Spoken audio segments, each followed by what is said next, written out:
Bible Stories 20. The Three Visitors. Is anything too hard for the Lord? Nothing is too hard for the Lord. See Genesis chapter 18, verse 14, and Jeremiah chapter 32, verse 17. When Abram was 99 years old and Ishmael was 13, God spoke to him again. Abram, I want you to follow me. I want to make a covenant with you. I will give you a son with Sarai, and you will become a big nation. You will teach your family to follow me. And don't worry about Ishmael. He will also become a strong nation, even though he is not the son I promised you would have. Abram agreed to everything God told him. Then God said, from now on, your name won't be Abram anymore. It will be Abraham, which means father of a great multitude. And your wife won't be called Sarai anymore. Her name will be Sarah, which means princess, because kings will be born into her family. Some time later, Abraham saw three visitors walking along the road near his tent. Knowing that these men were probably hungry, thirsty, and tired, he ran to them. Please come and stay here a while, he said. I'll prepare food for you and you can rest. Abraham knew that the travelers had nowhere to stay unless someone invited them into their home.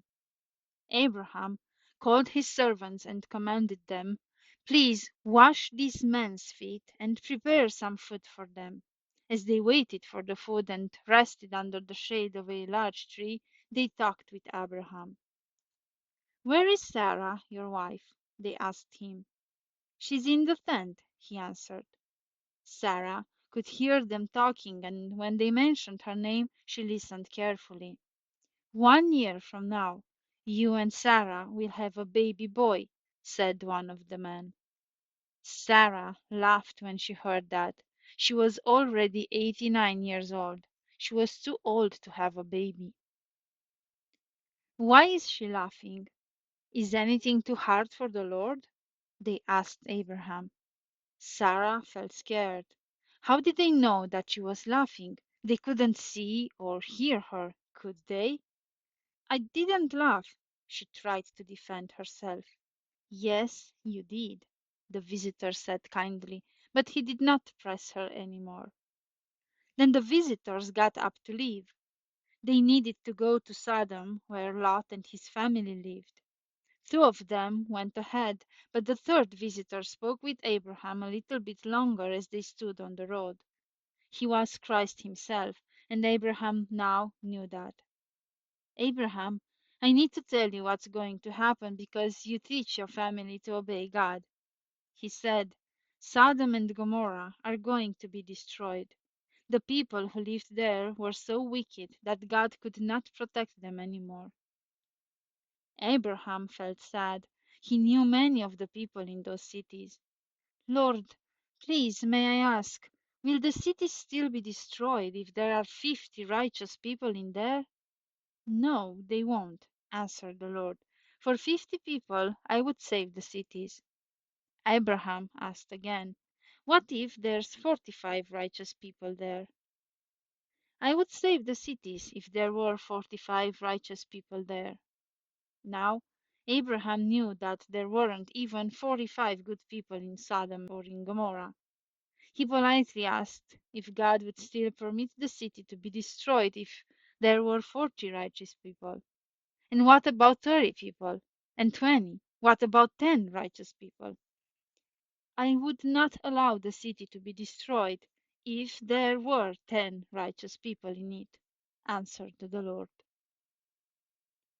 Abraham was sad to know that there weren't even 10 righteous people in those cities.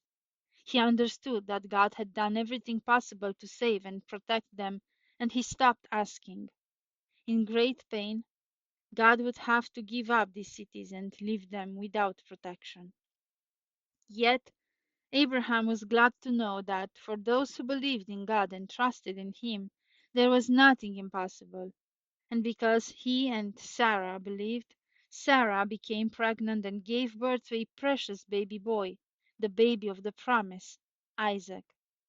Isaac means laughter, not just because Sarah had laughed when God gave the promise, but also because the baby would bring them joy. When Isaac was born, Sarah was 90 years old and Abraham was 100. It had seemed impossible for them to have a baby, but God made it possible. Do some of God's promises sound impossible to us? Let's ask Him for faith, because if we believe, He can do everything He promised. Will you ask God for faith today? Amen.